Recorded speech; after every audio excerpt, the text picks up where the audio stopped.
Поддержать молодые таланты. Союз театральных деятелей республики подвел итоги фестиваля молодых актеров. В фойе Осетинского театра собрались выдающиеся деятели культуры. Мероприятие приурочили к Международному дню театра. Победительницей конкурса «Дебют» стала актриса Русского академического театра имени Вахтангова Анастасия Алехина. Ей вручили грамоту и денежную премию. Остальные участники конкурса тоже получили поощрительные призы. Конкурс молодых актеров проводится уже третий год подряд. Главная его цель – поддержать начинающих артистов.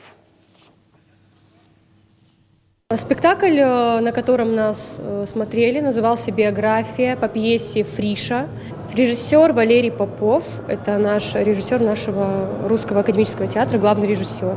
Вот, спасибо ему за эту возможность, потому что я только пришла, и меня стали брать в спектакли, задействовать. Спасибо большое нашему директору Уварову Владимиру Ивановичу, что он верит в меня и вообще в молодых талантов, дает возможность себя показать и как-то заявить о себе.